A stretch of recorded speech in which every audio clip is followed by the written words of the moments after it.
AJ. Hey, Yeah. Hi, dear participants. I see that currently we have three attendees right now. Nice to see you here. Could you please send something to the chat so we could just be sure that it works properly? Yeah. Oh, I good see morning. Olga is here. Yeah. Kevin, Brianna. Oh, good morning, Kevin. Morning. Lovely to see you here. Yeah. Hi, Brianna. How was your morning, AJ? It's been okay. It's been all right. So I've done some client work, had a call. Mhm. Yeah. So yeah, pretty standard stuff really. Nothing too bad. So yeah. How about you? You had a good morning? Yes. Excuse me, it was a kind of a technical glitch. Guys, I should admit it's the first time I run podcast ever. So if everything goes sideways, please just give me a chance to fix it properly in the right manner. Yeah. Awesome. Some technical glitches are possible, but I hope it won't happen ever again. So, AJ, you had a pretty cloudy morning, yeah, Yeah, it's good. Good. yeah. Yeah. But it's just August 27th. Like, All right. why is it cloudy already? I honestly don't know. It's starting to get brighter, so I'm hoping by my evening meetings it will be kind of nice. So yeah, it's okay. It's all right. Sorry. It's England, isn't Hmm. it? It's nice for 5 minutes a day, and then the other 23:55 are Hmm. terrible. But yeah, Okay, okay. So we have three attendees right yeah, now. I guess people will proceed with joining us. yeah, But right now, I guess we could start already. Yeah. yeah. Let's do it. Everyone else could see the recording later. Yeah, And one more thing before we start, guys, if you have any questions during our conversation, just send them straight to the chat. And we will answer everything we can in the end of the podcast. yeah, indeed.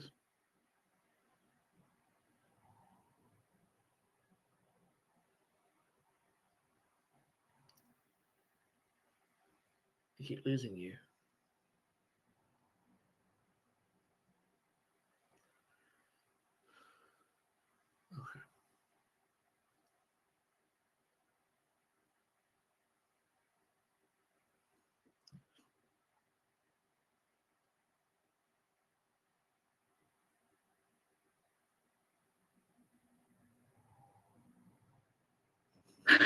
I'm very sorry, guys. I just realized why I keep on switching off again and again. It's because of my colleague Konstantin. Yeah, AJ, you know him. He Yes. also tries to connect, and he's using my account.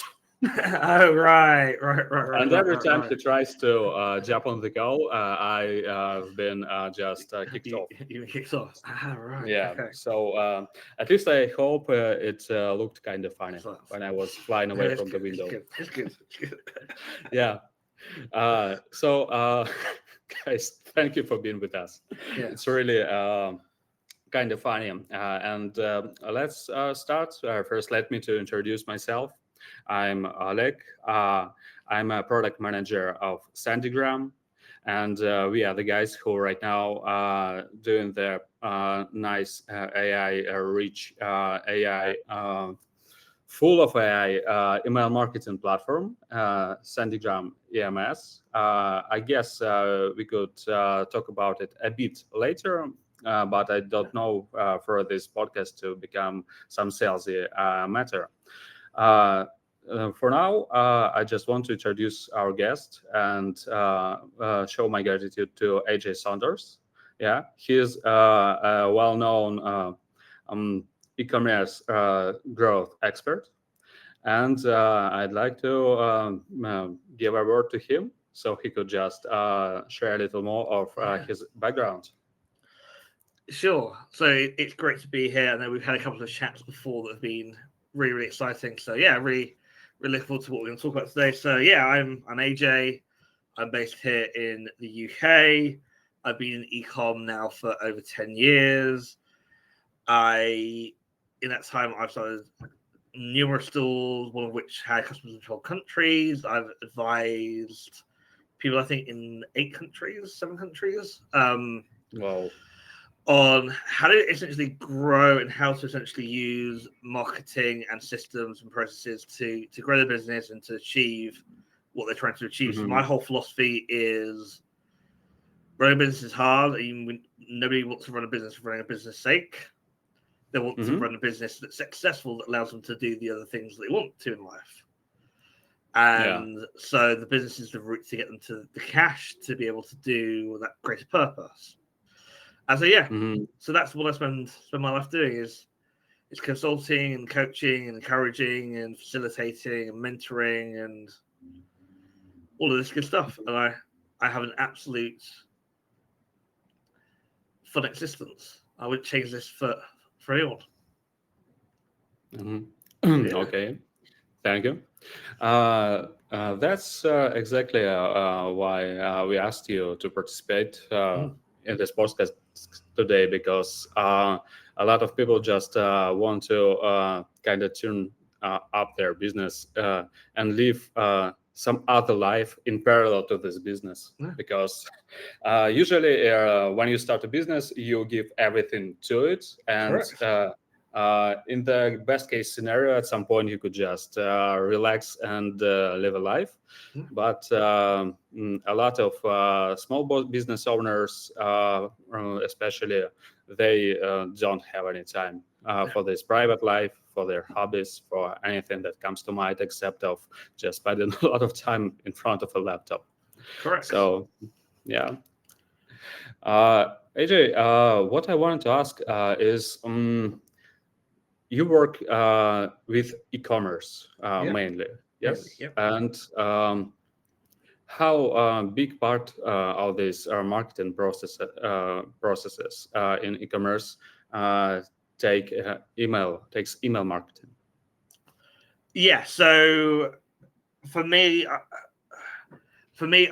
email is a channel that I've always loved along SEO, and the reason I love email is I think it can be really dynamic. It can be really interesting in terms of being able to communicate effectively directly with your customer. And so I've seen everything from 15 to 35% of people's revenue coming from email. And so for me, email is a really fantastic channel. I think there's lots of people that believe email is dead, and it's usually the people that try to sell you something else, right? You see this all the time. Well, SEO is dead, and you go and they're selling a social media package, right? And you're like, SEO is dead. You just want me to buy something else from you.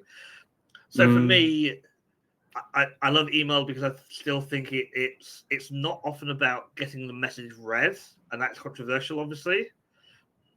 But it's about being a touch point in a larger user journey and a customer journey where people are getting familiar with your brand name, people are getting familiar with your personality, with what you're doing, and that can't happen just on social or just on search. It has to be across different channels, and I think email is fantastic because we can use email in so many different ways to drive revenue, whether that's a man in cart, whether that's a welcome sequence, whether that's weekly or monthly emails, right? Whether that's whether you'll do campaigns based around a certain event. So Black Friday is coming up in about 10 weeks time. And so I'm doing a lot around Black Friday at the moment because lots of people want to push Black Friday, and email is a fantastic opportunity for them to make a good amount of revenue through that weekend. So so for me, email is really, really critical. I don't think enough people are doing email. I don't think enough people are doing email well enough to in terms of what they could be doing. So again, I don't want to overstretch and say, if not 30% of your revenue isn't coming from email, you need to do something different. No, it's a case by case basis, but email is really really good. Let me just give you some examples. So yeah, sure. there's a French sock brand called I can't remember. But anyway, they're based in Paris, and they're the only place outside Rome that sell the socks that the Pope wears along their so Machete Rude, that's it. They send an email in French once every 3 months. But it's very, very comical and very, very satirical on their take on, clothing and garmentry and socks, and it's very, very interesting. I use Google Translate, obviously, right? But I find it very, very funny because they're not trying to be serious because they understand they're selling socks, and people aren't really buying socks because they love socks, right? But it's a functional item, right? And so for me, I always look forward to that email. On the other side, I think people like, Harrods, and Harrods are sending me an email every day with a different discount. And for me, Harrods is ruining their brand value because they're discounting everything too often and not thinking about what the value is to the end customer. Yeah. Right. When you're always selling something for the lower price, people just will look at your goods as some cheap show. Correct. Yeah. Correct. Correct. Yeah, totally. Yeah. And so let's try to give you some examples of what of how I love email marketing and why I think it's great, but also how I think it can be abused at the same time. Yeah. I think that in order to give this podcast a bit of structure and to I don't know, maybe introduce the whole flow of this conversation better, maybe we could start with what should a beginner e-commerce owner do? What are the first steps? Let's imagine I found some goods I want to sell. Yeah, I more or less tuned up my Shopify store or Etsy store, something like that.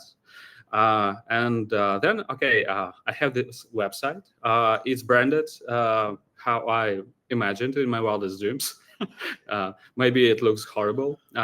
Sorry, folks, but I actually tried to do it myself. So I hope you will never find this shop ever. Yeah. And then I'm starting to think, okay, now I have the goods. Now I have the shop. Now I have the internet address. What shall this guy do next in terms of marketing, in terms of letting people know about him? Yeah, based on your experience. Okay. The last thing you should do is spend money. Right. The last thing you should do is spend money. Sounds very good. I already like this part. Yeah, that's also a mistake I've made. So when you're starting a business, it's about what is commonly known as traction marketing, right? So you're trying to get some traction. And the worst thing you can do before you got traction is go spend lots of money on pay-per-click or social ads or billboards or doing events or doing things that haven't proven out that you've got product, you've got a route to market that people like, right? You mean don't waste money on some offline events and activities? I'm saying don't spend a penny until you've actually got your first 20, 30 customers, until you're doing a run rate of $5,000-$6,000, pounds, euros a month. Then you start advertising. I love the attitude. Yeah. Yeah. Just tell me more.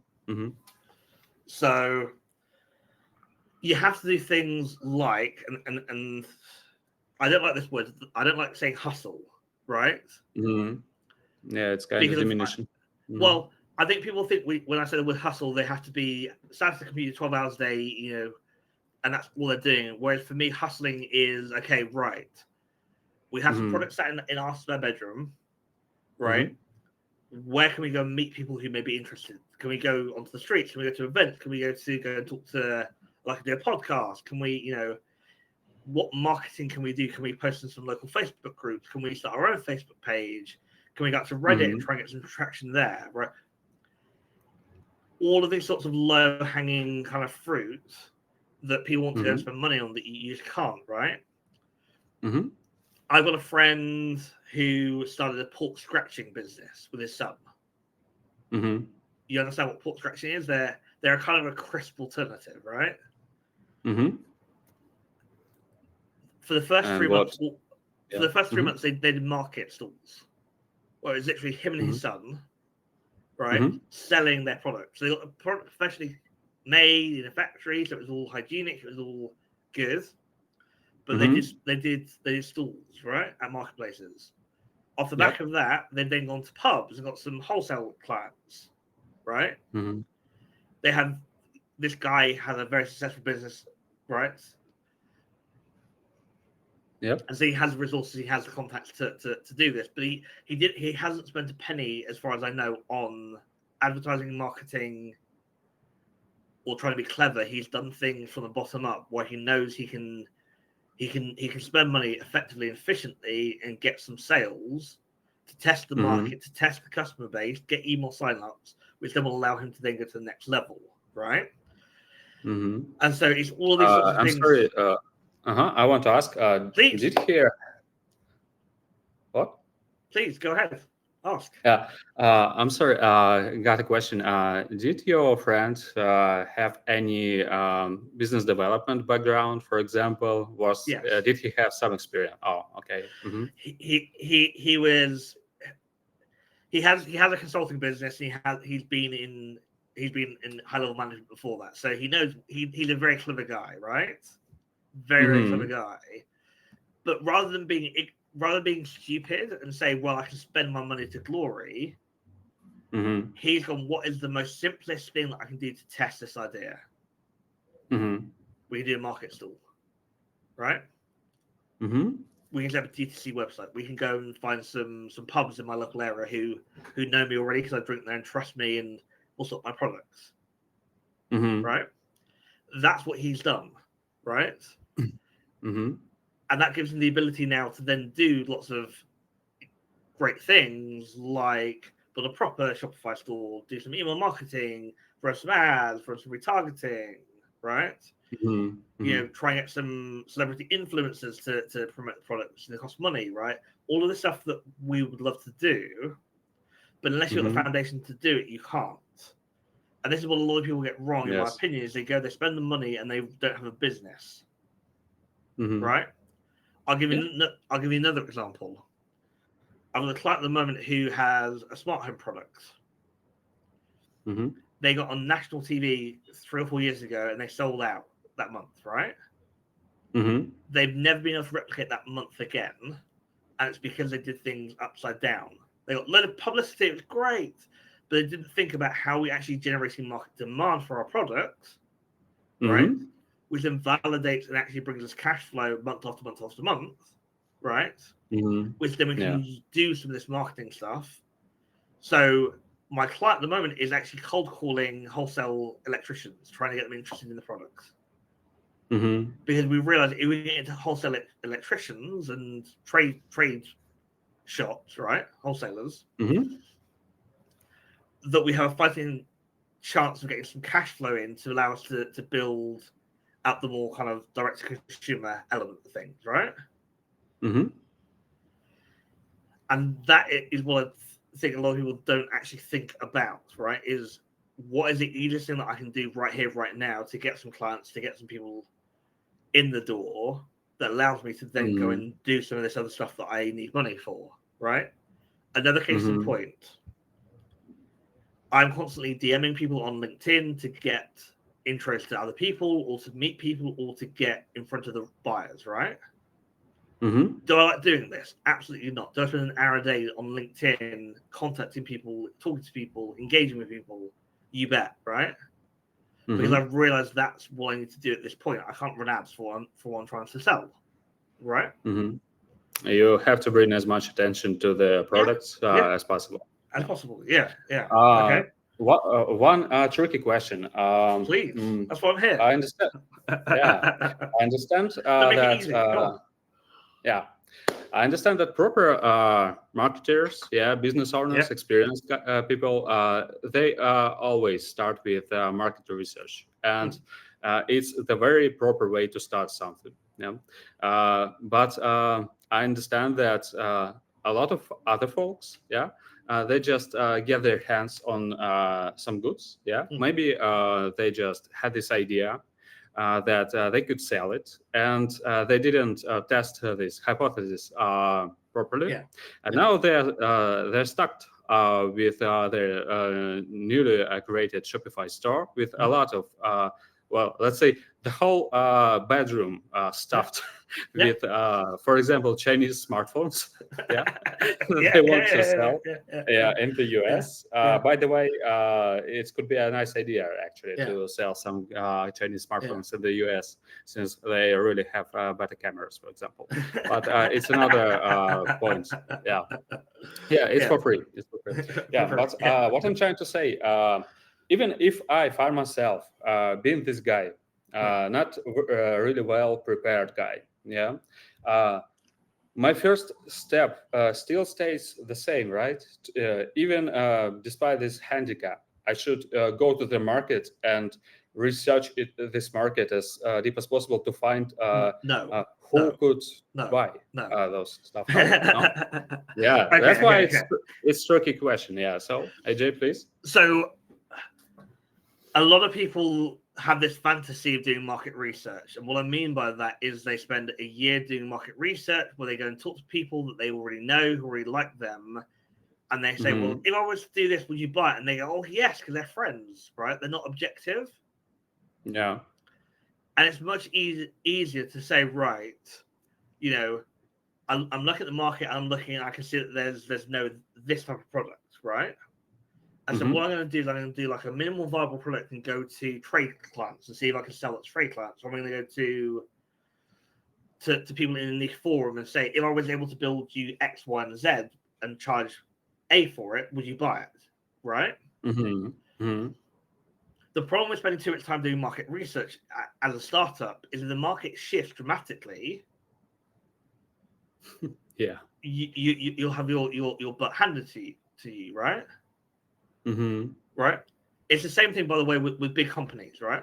I see this all the time. Big companies go bust because the market has moved, and rather than observing what the market is doing, they're busy doing a new website or a new logo, or they're busy doing a new social campaign, right? They're not actively listening to the customers in the market, and so it's much better to say, right, if I was able to bring you a camera that has a better phone, would you buy it? Right? Go post that on random social, like random Facebook groups, right? Okay. Sorry, AJ, is your camera working correctly? Because I can see you right now. How is this? Sorry. Guys, are you seeing AJ right now, or it's just me? I can see me. No. They can see you somehow. I don't know why. Okay. That's exactly what I've been saying. I've invited you to the stage, AJ. Just please accept this invite and show yourself to us in your full glory. Let me just do that. That's what I've meant about the first Aaron in our history. Thanks, Kevin. Thanks, Olga. Konstantin. Come on, I can't be the one on stage, man. Oh, yes. Now we see you. AJ. I'm back. Great. Nice to see you. Nice to see you again. Thanks. Kevin, can you see me now? I can see you. I can see you. Just Kevin wrote in the chat that my video. Okay, I hope everything is okay now. So AJ, where did we stop? Like you can spend a lot of time on market research because the market actually shifts. Yeah. Oh, thank you, Kevin. Uh, Yeah. yeah. So instead of that, It's more about saying, do I see there's a gap in the market? How quickly can I get my idea to the market? mm-hmm. And then thirdly, how quickly can I get customers, right? Yes. Mm-hmm. And again, I've seen this time and time again when people have these great ideas, they spend 6 months trying to think about it, and they don't think about, is anyone interested in buying what I'm trying to sell them? Mm-hmm. Right? Yeah. Because nobody's interested in trying to buy what you're selling. No matter how much research you do, you're still going to come to that same conclusion, that nobody's wanting to buy what you want to sell. So that's why, for me, doing a lot of market research is a fantasy at a startup phase. As you get more progressively bigger and more, you get more customers, then sure, you can do more market research, as in you can go and talk to more customers. You can see what the competition's doing. You can go and talk to people about what you think the market is, what the market is doing, or where it's trending towards, right? But you can't say, right, well, yeah, we should sit here and do 6 months of market research because we've got the budget to do it. No, you've got 6 months to figure out whether you've got an idea or not that somebody's going to pay for. Right? Okay. So if I bought this 10,000 of Chinese smartphones, I stuffed my bedroom with it. Yeah, you actually can see it, but I guess they're somewhere over there.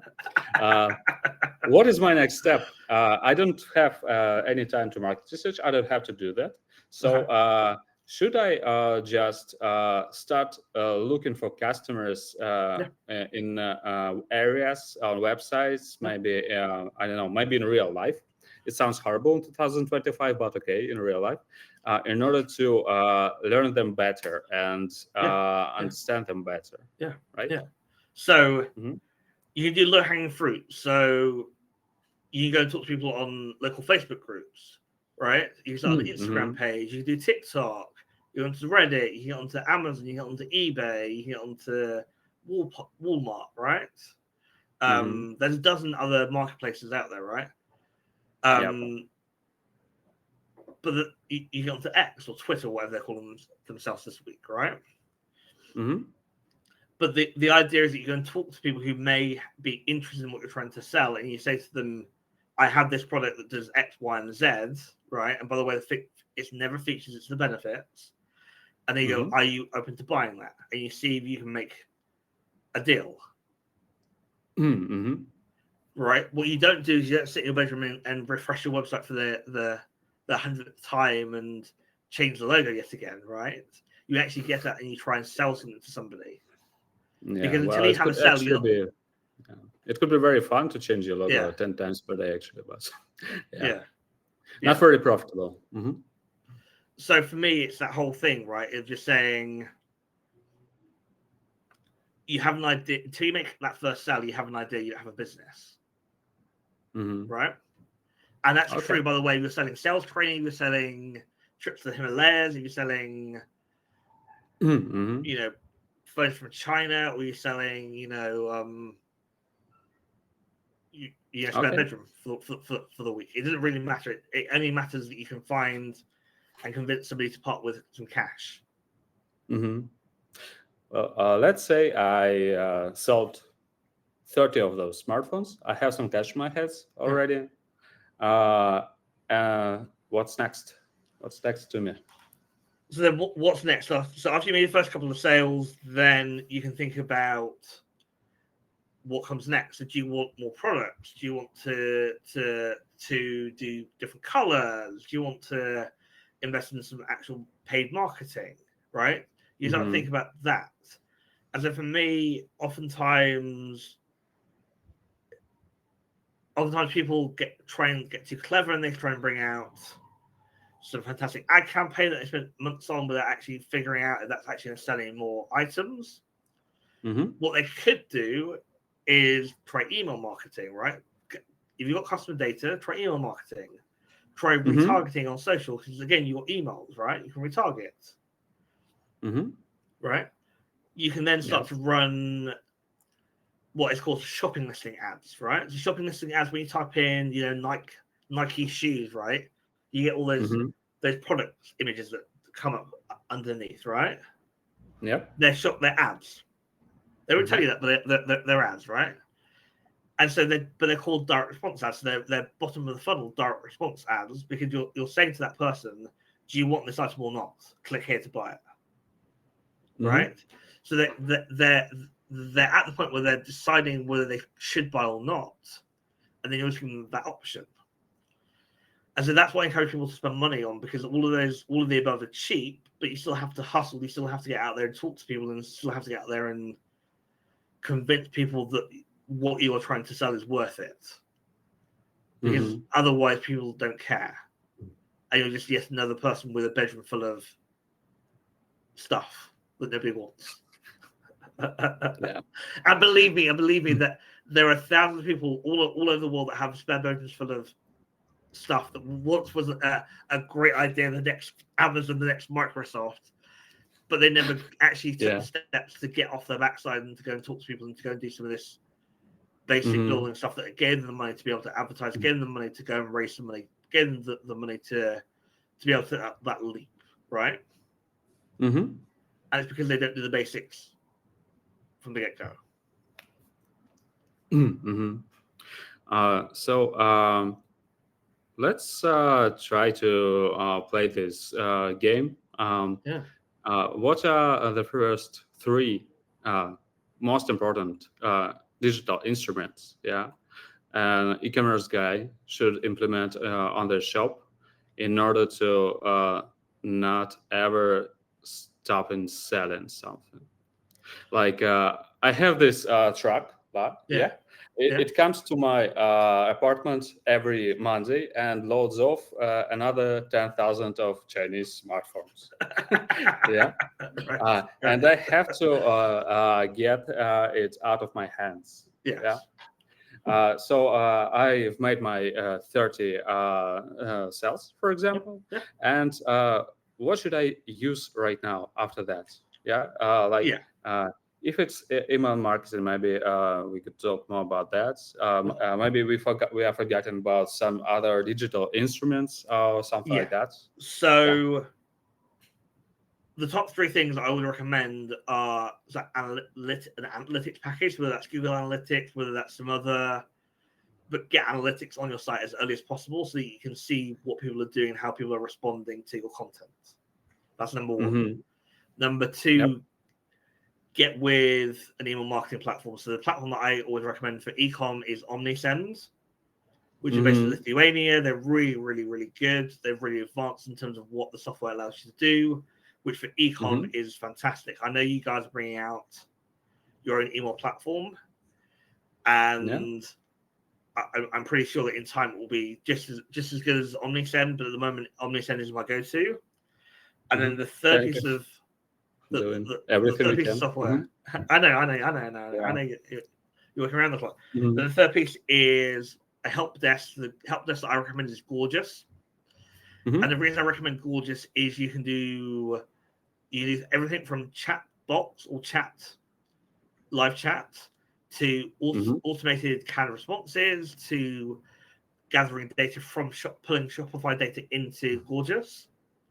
And so if you have people that complain that their order is late, you can send them an automated reminder without having to go to the platform, because it will pull in, right, the shipping data is here. Here's your tracking link, right? Please contact us on this date if it hasn't arrived, right? Those sorts of things you can do in 2 clicks through Gorgeous. And that's why I recommend that as a platform. Thanks. We'll write down all this stuff and send to all of our attendees later. Yeah. So they won't forget all those beautiful names. Good. Gorgeous names. Gorgeous names. Yeah. Because for me, if you don't have good customer service, you're not going to grow, right? Yeah. If you can't proactively deal with customer complaints, how are you going to grow, right? If you can't tell people about new things, build relationships, i.e. email marketing, how are you going to grow, right? Yeah. And if you're not looking at what people are doing on your website, how can you adapt and change and develop what you're doing in order to get more money for them? Yeah. And so those are the kind of the three. And so, shall we dive into email marketing? Yeah. Yeah. Let's dive deeper into that. Yeah. So, email marketing is not this idea that we send lots of emails, right? I thought you would say something like email marketing is not that. Well, it's not that. It's not that. But email marketing, Yeah. when done correctly, isn't you just sending mindless emails every day, right? It's about being intentional, right? And so you want to come up with something of value that people want to engage with and want to sign up for. And that is never a 10% discount. Everybody's in 10% discount. So think about what value you can give somebody to drive a sign up. Give an example. I know of a spice brand in America that sell homemade rubs, right? So you imagine you doing a joint of meat, and you want to make it, Jamaican, right? You buy this tub of spices and herbs, pour it on, wrap it, shove it in the oven, and 2 hours later, it's perfection, right? They were offering 10% off, and I said to them, think about offering 5 recipes, because that's far more valuable than 10% off, right? A friend of mine who runs a watch brand, they went from offering 10% off to offering £10 off, or $10 off, or €10 off. Yeah. Off your first order, and they've seen a dramatic increase in the amount of people that are signing up. Because £10 off, or a recipe card, or here's 3 steps how to use our product better, is always going to be far more valuable than 10% off. But am I correct if I say that giving people £10 every time they sign up? Well, not directly give them those £10, but in some in a longer perspective,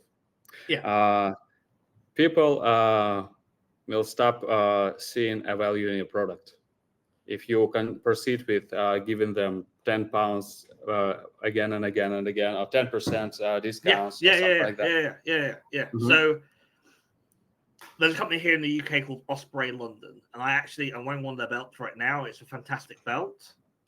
I bought it 2 years ago in January when it was 50% off. They email me every day, 7 days a week, with a different offer. I'm waiting for them to email with 99% off everything, because I'll buy something again then, right? They had very stout bedroom, I guess. Well, they're a multi-million-pound company whose model is being a luxury discounter, which makes no sense whatsoever. Because how can you be affordable luxury? That they're antonyms, right? They're the opposite of each other. Yeah, you understand. And so for me, it's that whole kind of thing of saying, where's our value, and how do we drive purchases by reinforcing what our value proposition is, right? So IKEA, for example, it's cheap, it's cheerful, right? But you have to drive 300 miles, into the middle of nowhere to go to an IKEA store, right? Right? You love the department store, you're paying more, but it's a better product, the service is better, the material is better, right? It's a completely different value proposition. Yeah. And that's why when you go to IKEA and you spend $10 on a photo frame, and then you go to your local big interior store and you think, well, why am I spending $200 on a photo frame? It's because their value proposition is completely different. And so that's why 10% off doesn't work as a long-term plan, right, to drive real value. And that's why thinking about what value you're driving as a brand to your consumer makes a lot more difference. Right? And by the way, and this is an important thing to talk about when we're talking about discounting. If you operate in a market where everybody else is discounting, for me, that's a massive, massive green flag, right? Because it gives you the opportunity to revalue what you're doing and how you're doing it by being known as the anti-discount company, right? Yep.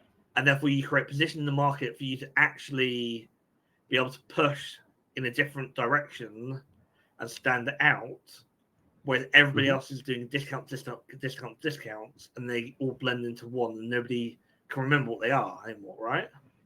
Yeah. And in the end, if you put your stakes not on discounting everything, but on building some relationships with your customers, yeah, it works better every time. Every time. And that's why if you go to Cartier and you buy bracelets, right?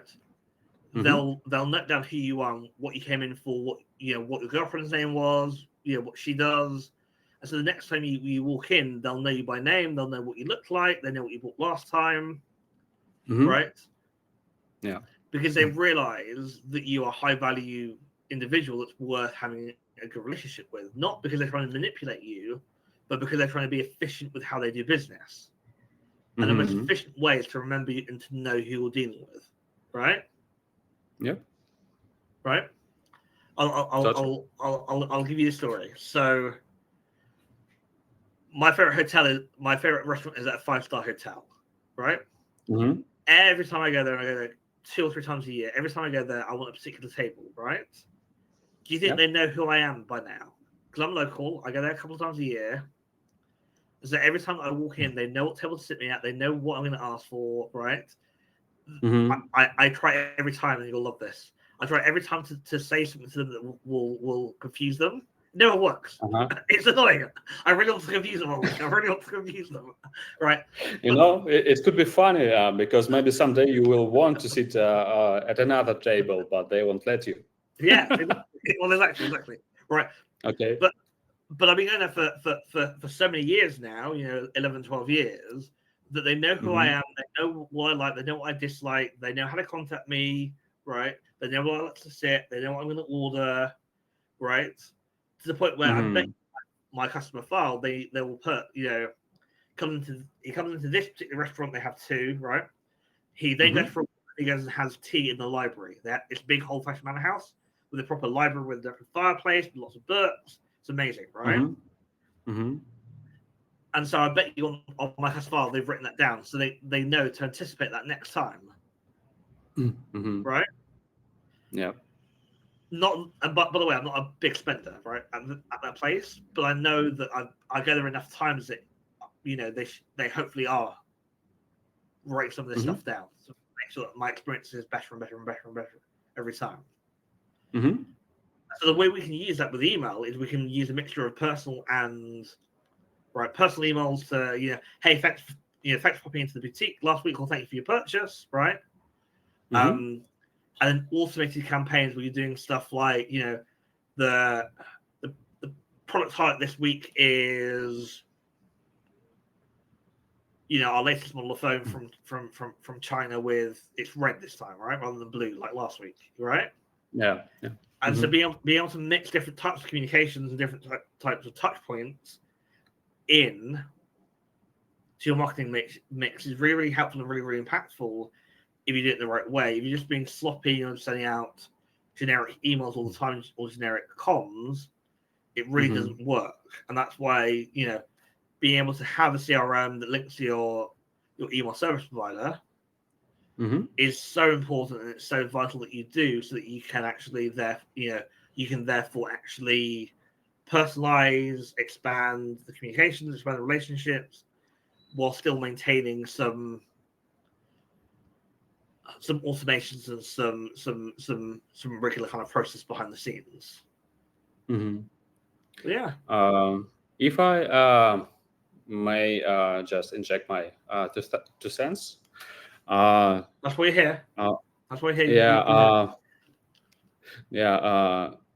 I think you'd agree with me that it's very important to start structuring the information you get about your clients, and to try in a very ethical manner to ask them as much questions as possible. That's exactly what you, AJ, just told us about. The owner of this restaurant, or maybe the waiter from this place, they actually know what you like, what you don't like, Yeah, which table do you prefer? Which food is cool for you, and on which food you have some sort of maybe allergy or something like that. Correct. And Yeah.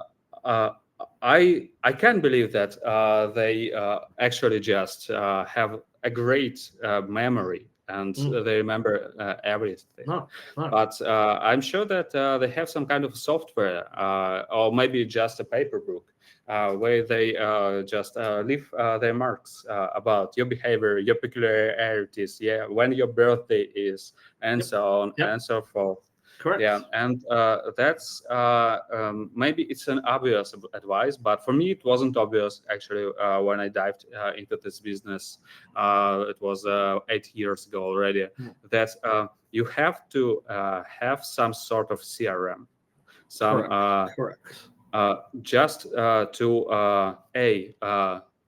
write down everything you know about your clients. Yeah. B, structure your marketing activities accordingly. Yeah. Use this information to divide your audience when you run, say, email campaigns to different segments, and don't send, say, an email congratulating a guy with the first day in the school if the guy is already 75. Yeah, for example, it's the most absurd example I could have thought of, but it's actually pretty helpful. And the second thing I'd like to add is never forget about using some forms to get the contacts of your target audience. And don't forget, please, that you could add a lot of custom fields to that. Please don't restrict people on answering all the questions in your forms. I totally realize that when someone wants to buy something from you, and you, for example, ask them to run the whole, I don't know, Tinder profile and leave this in your form, it could be very maddening, and distracting. But leave some forms which you could actually use. For example, where are you from? Yeah, from which city are you from? When is your birthday? In order for us to not forget about congratulating you somewhere down on the way. Do you have any children? Yeah, or something like that. It really depends on the field you are working in. But try to gather as much information as possible, but once again, in the most possible, ethically way possible as well. I love the word possible. Thank you. Yeah, AJ, it's your turn. Yeah. The other thing to remember, and this is really, really important, is with a lot of this stuff, you use either just observation to gather some of this data, right? So if somebody always comes into a restaurant and sits at the same table, you can observe that they sit at that table, right? They always order a coffee after their meal. You can observe that they like coffee, right? Yep. And so you don't need a form for that. You can also, so forms are absolutely important in terms of gathering, and you can drip forms out, which is also what you were saying. You can observe behavior, you can use forms, and then you can also use big data. So if you have a CRM system and you know that somebody has bought, let's say chocolate, for example, right? Somebody buys a bar of chocolate from you. The next time they buy a box of chocolate from you, right? The next time they buy a bar of chocolate from you, what do you think the fourth purchase is going to be? Probably a box of chocolates, right? You know, imagine you have 10 people buying on that pattern, right? Can you now suggest to those 10 people when to buy the next box of chocolates based on all the other data you've got in your CRM? You can, right? Yeah. Any particular automatic instruments you maybe that comes to mind in order to help with that? Not particularly. I think once you get into this level of detail, you need to be running. You need to have somebody who's sophisticated enough to run that system for the business. So you need to have a CRM specialist who comes in and can understand what the big data is telling you it will never be a small business problem, right? It's a medium-sized business problem. We get to 10, 20 million, then hire some CRM specialists to come in to look at your big data. But on a small scale, if you realize that 10 people from this particular city are ordering this product every month, you create a segment in your email software and just market that for them they're meant to order, and they'll think, well, that's a bit freaky. I should order that stuff tomorrow. But again, it's big data, right? And so you can do that. You can do that very, very, very well. Yeah. And so just be mindful of you have all this data, and if you're not doing anything with it, now is the time to kind of start thinking about how you can process it, how you can use it, how you can use it to be better and to be more comprehensive in terms of what your business goals are and how you're going to reach them. Yeah. And answering my question myself, Please. Almost every modern CRM has such sort of automation built in already from the box. So guys, just don't hesitate using some sort of CRM. It could be a cheaper option. When you are a small business, you don't have a lot of resources to waste on something big, and you don't have to. But try to get your hands on at least some sort of CRM software. It will tremendously help you in the future.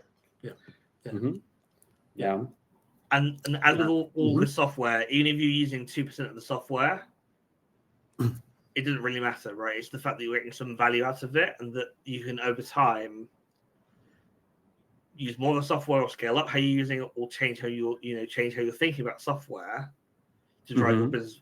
The important thing is that you have the data. They have the data somewhere that's easily accessible in a format that you can manipulate very quickly, and that it's been collected over time.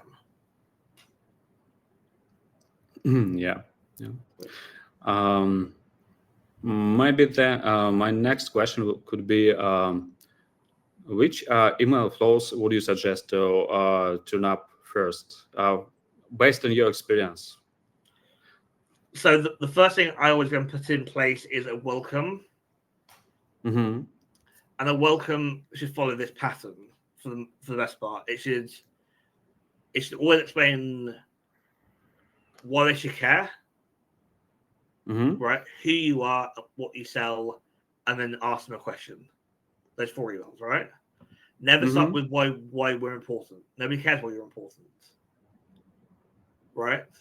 Always start with why the customer is important, and always finish with asking them a question. Because what you're doing by asking them a question, or getting them to click a link, or getting them to take an action, is you're getting them primed and ready to always take an action. And therefore, when you ask them to make a purchase later on, they know what to do. They're comfortable with taking action. Right. Yeah. And then secondly,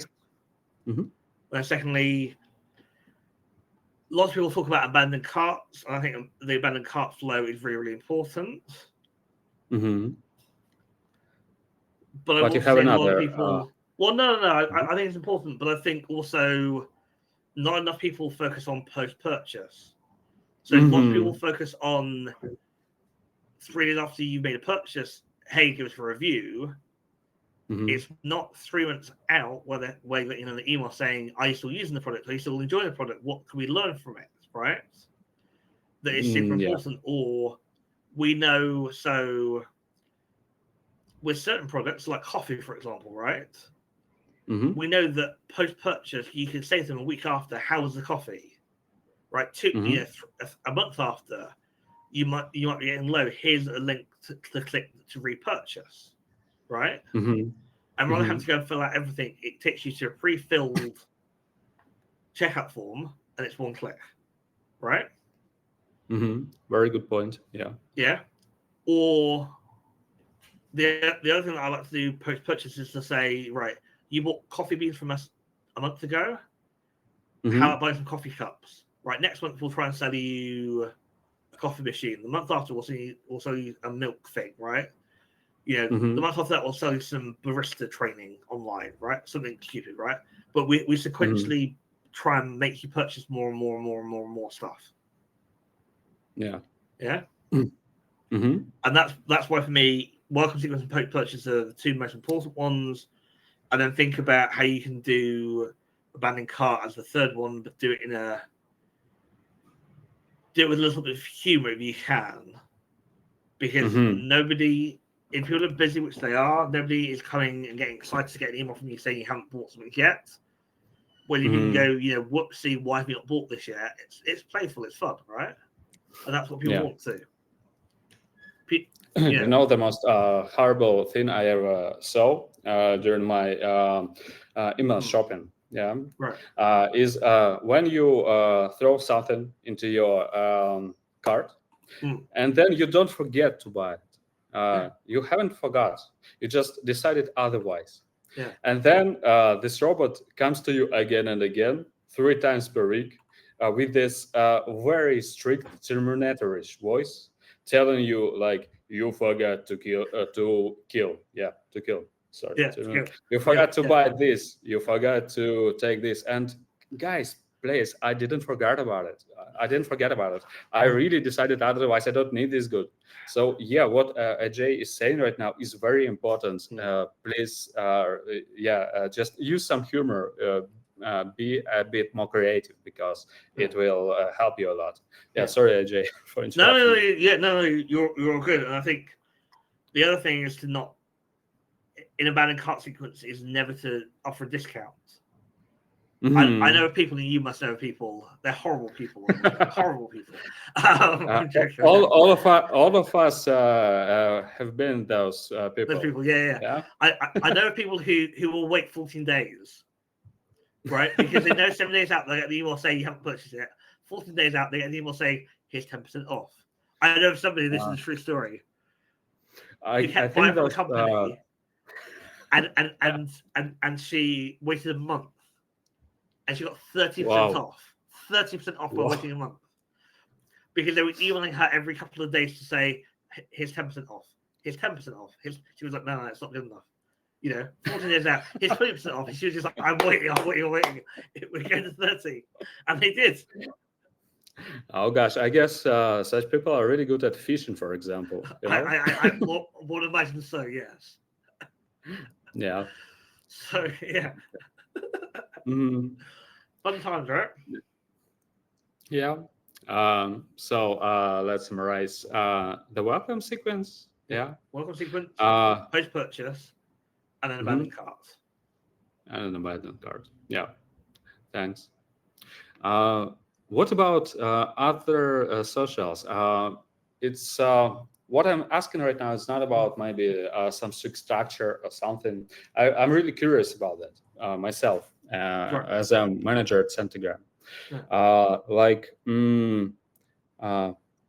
How to use email marketing for me is more or less clear. Yeah, let's call it like that. But how should you synchronize your email marketing with, say, other socials? Yeah, other channels. Maybe there are some tips and tricks. How could you intertwine them properly, or something like that? So firstly, you have to decide that you're going to, right? That you're not going to run them as silent activities, because you might decide that actually people on Facebook aren't really interested in hearing about your latest products. They're interested about hearing about bestsellers, right?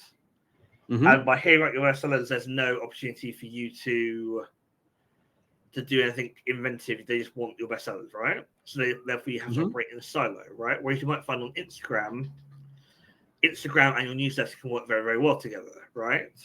So you have to decide that. And secondly, you have to decide if an email offer makes sense as a social offer. Sometimes it will, sometimes it won't. You also have to understand that the different mediums require a different message. So somebody may be on Facebook to look at what the product looks like from the reverse, right? Or from the top, right? Where somebody in the email will just want to see the front photo, because they'll make a decision then there whether it's worth clicking through. Right? There's a very well-known German musical retailer called Thomann. And the reason Thomann has won in a lot of ways is they were the first company, and they were doing this 15 years ago, to offer 360 images of every product. Oh. right? So you That's wouldn't need where to phone it them. came from. Mm-hmm. Yeah, you wouldn't need to phone them and say, well, can you send me a photo of what the back looks like? Because you can see it instantly, right? They've done 100 other different things, by the way, that have made them win, right? But I think that is one of the key things. And so they understand that that's what their market wants.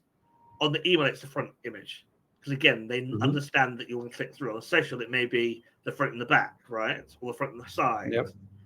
And so it's about really matching your message to your medium, to your market. Right? Think of it as a triangle. Message, market, medium. Right? Mm-hmm. And so that's how you need to think of things. And if you can do a message that works across the different mediums, fantastic. If you have to customize different messages for different markets, that's what you have to do. But you shouldn't ever, and this is the one rule of marketing, and there is only one rule of marketing, you should just test everything. Yeah. Marketing is about testing. It's not about being clever. It's not about being funny. It's about testing. And if you're unwilling to test, you're willing to let the competition win. Yeah. Thanks. Yeah.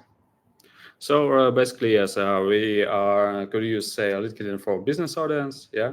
Facebook, we could use to reach out to people who are less, I don't know, let's call it success driven. Yeah. Ironically speaking, and we could use even Tinder to find some lonely souls. Yeah. Who could buy those Chinese smartphones from me? Okay. Yeah. And well, you could do a whole dating campaign. I'm not recommending this, but you could. You do a whole dating campaign where you get a date with you and you get a free phone as part of the date. It's quite an investment in my personal life. Yeah, but yeah. If you sell 2 phones per every date, there you go. Well, or a marketing. Yeah. I should think about it. Yeah. Well, yes.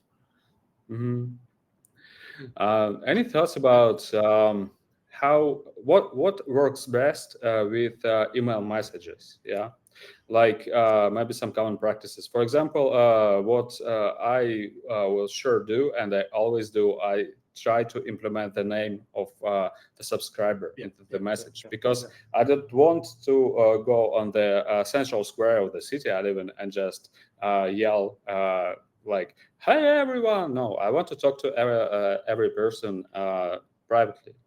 Eye to eye. Yeah, maybe something else, something like that. Yes. In your practice, maybe some funny cases of how it didn't work, for example. So I think you have to bear in mind that I don't think people's attention spans are shorter. Yeah. But their focuses, right? Their focuses. And so I think if you're writing big blocks of text like that look like you're writing an essay, that's never going to work. So you think about you think about sections with single or 2 sentences that are short and easy to read, that are spaced out. That's number 1. Number 2, you need to, you're right, you need to use the name as much as possible. Number 3, you need to think about different learning styles. Okay. So you've got people who will read, and they'll read for 4 hours a night. They're crazy. They'll read for 4 hours a night, right? You've got people like me and you who've grown up on video games, right? And much more visual learners. If I said to you play James Bond as a child on the N64, you probably did. And you didn't learn by reading the manual, right? And you sure as hell didn't learn by going to YouTube, because YouTube wasn't a thing when we were 15, right? Yeah, right? You there were tubes, but there weren't YouTubes. Yeah, exactly. You look by running around and trying to figure out what the fire button was, right? And so you'll then have people that will observe, will watch, and will learn through observation, right? And so you need to have a mixture of different content types, different content ideas that you can roll out. So the text, images, if you can link to a video, we can link to an explainer GIF, right? That shows you different angles, or with notations, without notations. All of that stuff can be very, very good. Point 4 is this, and I mean this sincerely, is do not try to be too clever. People are busy, they're not going to get it. So you've heard of McCain's, haven't you? Yeah, McCain's make frozen chips, right? Big frozen chip company. They 2 months ago released a crisp with a chip-like quality to it. I was driving through town this one Saturday. I was getting stopped because obviously I live in a city where you can't drive more than about 3 miles an hour, right? In that. And there were adverts. Very intended. Yeah, exactly. You walk faster, but anyway. But there were lots of the adverts, right? And they were trying to be too clever. And what they were trying to do is they were trying to say, if you want a crisp with a chip-like quality, buy the new McVitie's chip, right? And it was just really, really badly written, really badly. And for me, it was like, if you want chips, but if you can't decide chips versus crisps, you don't have to, right? Something really, really simple, because it's like, right, I'll go buy a packet and see if I like them, right? Right, but because they're trying to be clever with their messaging, they've missed the point.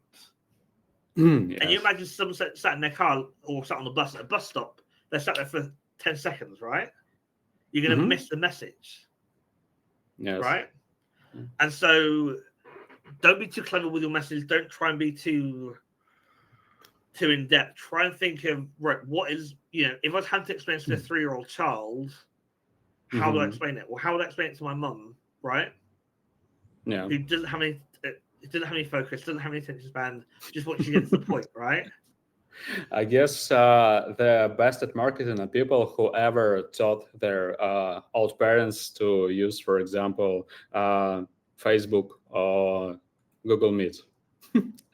If you could explain this to your old folks, then you could explain everything. Yeah. I'm very fortunate to have a mother who I will say, can we talk about something? And rather than saying yes, she'll say, what is the point? Oh. Right. What is a pretty clever action from her side. Exactly. Right. Yeah. I love her. She's not always like that, but she quite often she'll do this to me all the time. She'll phone me and she'll go, "So I'm in Excel," and I'll go, "Hello, mother. How are you? Are you okay? Having a good day?" So I'm in Excel, right? And so I've got very, very used to her, because her personality type is not her, right?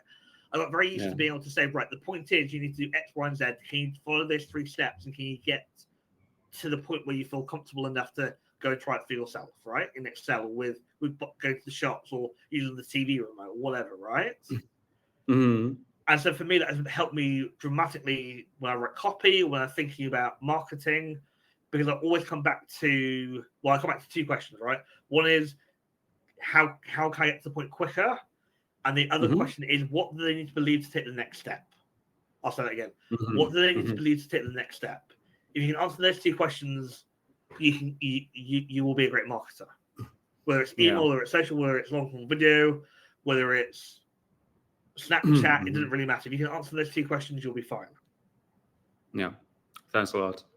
Right. From my perspective, and how I could also put it, maybe for someone it would be more plausible, for example, is just put one CTA into your message. Yeah, don't put 2 CTA, to call to actions. If you, for example, never heard about this abbreviature. Don't try to sell multiple goods to one person in one email. Don't try to, for example, call your subscribers to an event and simultaneously sell them, for example, some T-shirts for this event. No, please, because yes, people's attention span is quite short. And it's getting shorter right now. And if you try to distract them with other CTAs, they will just close the email and you will never see them again. Correct. Yeah. Correct. So yeah, please be pretty focused around that. Yeah. And some thoughts about the longevity, the length of the text.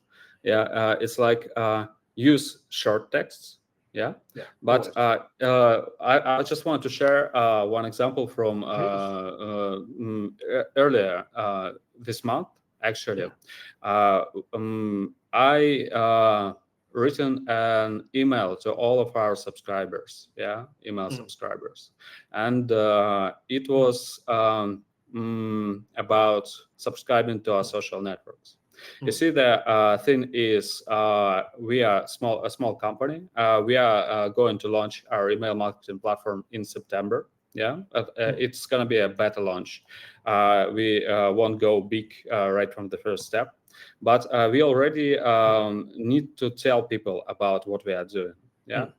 And in order to do that, we get some attention from bloggers, from some media platforms. And for them, if you have a social network, say if you have a LinkedIn group, and you don't have enough subscribers, they look at you as, let's say, someone not very serious to waste their time on you, or even give you the place to promote yourself on their platform. So at some point, I felt that I need to go and ask for help from people who are subscribed to our newsletters. And I wrote a text, and it was quite a text. It wasn't very short. It was like 1 page of A4, but what I did everything to be very clear about why I'm asking for this, very respectful, and very straightforward and sincere. Like I didn't try to play any games with people who are subscribed to us. I just told them that we want to launch. We need to launch very soon, and I know that you care about it because you're subscribed to our newsletters, and that's why I'm writing you this, and I'm wasting your attention, on reading this text. And in this rare example, so when it comes to something like this, long texts might actually work, because we saw a lot of subscriptions after that, and people actually opened this letter and read it through in way better digits, way higher digits than they usually do with our letters. And it's just something that I wanted to add, because test everything. 99% of cases, what you just heard from AJ is totally correct. And I do it myself. But just keep in mind that you have to experiment and sometimes break the rule. Absolutely. I think the best way to test is to have some small segments that you can try things on and it works. You roll it out, so you don't burn your entire list. So that's super important. And so I'm test. Do the things that you feel uncomfortable about, but you think might work. And just experiment, have fun. Life is meant to be playful, right? Life is meant to be boring and staid, and so have fun, play with it. Try different attitudes, try different email templates. For example, we haven't launched any email marketing platform yet, but we have a separate product. It's a huge catalog of free email templates. It's more than 400 there, dedicated to any occasions. You could find them if you just Google Sendigram email templates.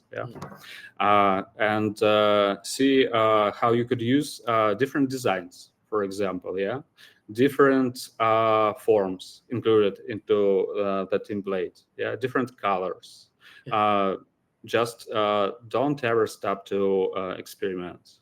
And sometimes you will face dire circumstances because of that. Because some experiments have to fail.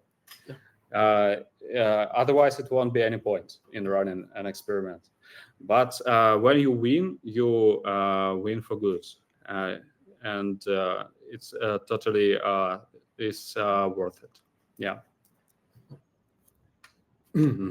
AJ, your camera just shut down. Are you with us?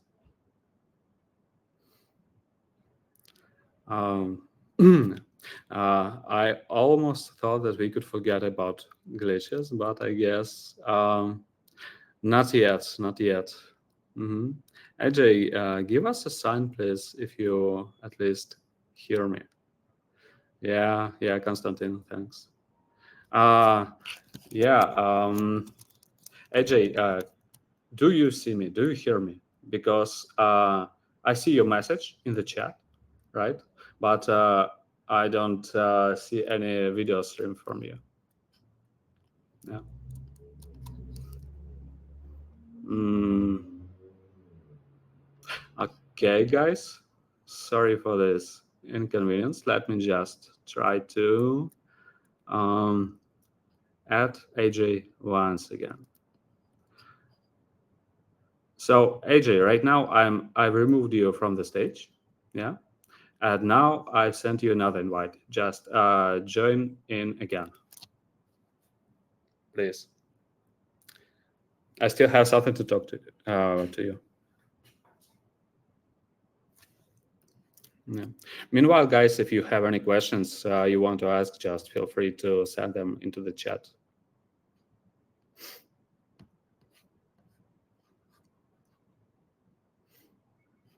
Mm-hmm. AJ, thanks, God. You froze, so I refreshed. Yeah, I felt like I'm from this ER TV show. Like, I thought we've lost you, I'm still here. You won't get rid of that easily. Yeah. Fantastic. I think we could wrap up slowly. Sure.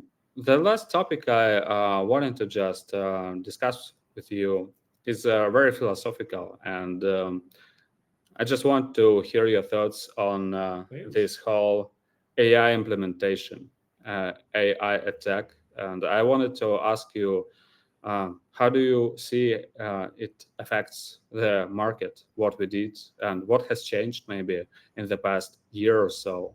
And maybe you've learned some lessons from it, or you have some word of wisdom to all of us scared marketers.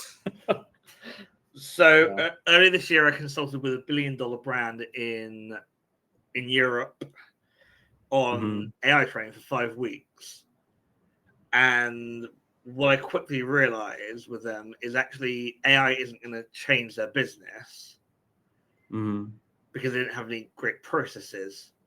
AI is only going to change things if you're doing process-driven work, right? It's going to change how you're doing things. AI isn't smart enough at the moment to replace people who think for a living, right? That's what I do. I think for a living. Very profitable, right? And so for me, there's I'll put it this way. In any gold rush, who do you think makes the most money? Those who attend the place first. No. The guy who sells the shovels. Oh. Yeah. Right. It's a very good one. Yeah. Okay. And the parallel here, if you will, is I think the people that are making the most money out of AI are the software companies who are building the infrastructure behind the AI. I don't think we've got enough use cases of where AI is actually replacing people or dramatically changing how we do business. Right? We have got use cases where AI is making it easier to do more with less people, right? So, for example, I remember a client that I was working with 2 years ago, and I rejigged their whole entire website, right? Doing an SEO project for them. I took them from, I think, 80,000 issues down to about 70 issues, right? And I used AI to rewrite a lot of their meta descriptions, alt tags, all of that lovely stuff, right? And so things that would have taken me weeks to do, I was able to do in a couple of days. Yeah. And so for that, it's very, very, very, very, very good, right? are we at the point where we actually have AI agents that are actually autonomous? No, we're a long way off from that. No matter what people say, we're a long way off from having agentic AI. We're a long way off of having robots to take it over. Travel in time. Yeah. Travel in time. Looking for Sarah Connor. Exactly. Or wanting to phone home. Yeah. So I love AI. Please don't get me wrong. I love new technology, but I don't think at this point it is as good as people are hyping it to be. I also don't think it's. It reminds me of the crypto boom that we had 5 years ago. Everything was crypto, right? 5 years ago, remember? Yeah. You probably have lots of friends that were trying to get you to invest in crypto 5 years ago. Yeah. And now they're AI experts, right? Yeah. Yeah. And just as you mentioned, the company who profited the most from this crypto boom was Nvidia. Yeah, selling the graphic accelerators. Of course. Yeah. And so for me, it's trying to say, right, how can we use technology smarter, better, more efficiently to help us automate our existing processes? And if we don't have existing processes, that's the starting point. Is we write out what the steps we need to go to get the outcome, right? Much like you would if you were making a cake, you write the recipe out, okay?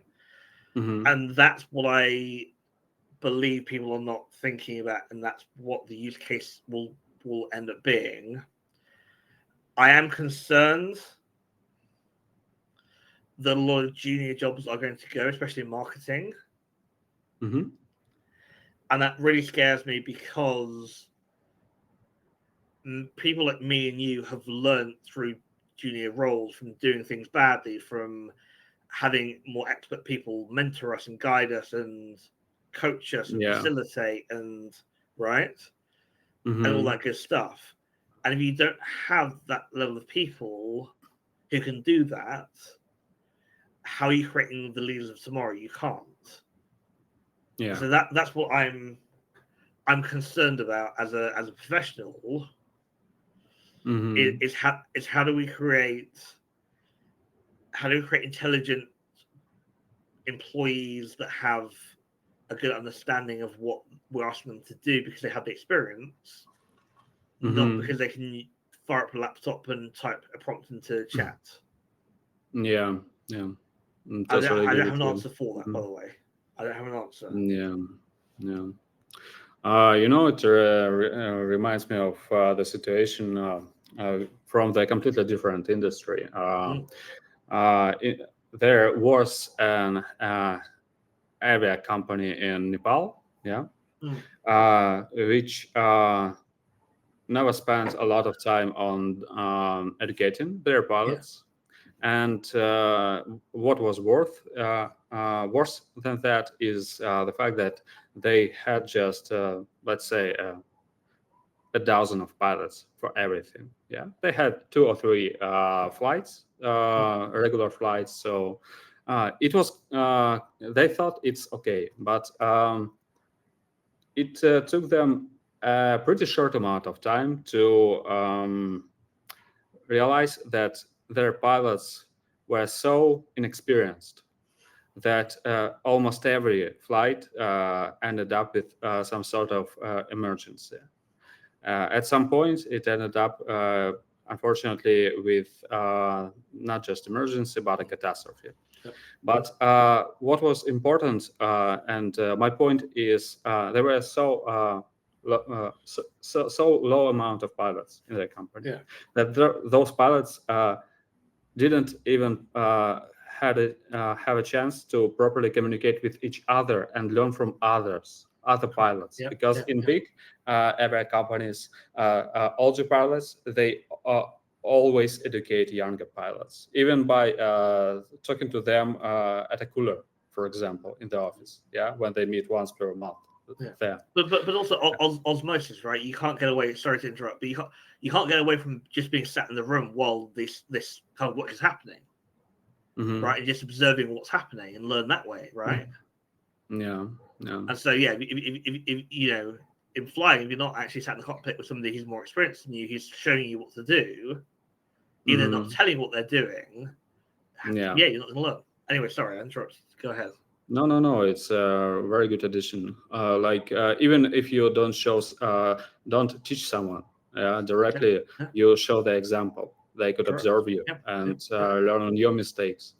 And I'm also worried about this stuff with AI. And maybe at some point, the only thing that comes to mind is that juniors will have to go through a very thorough training Yep. before they even start hitting their buttons, Yep.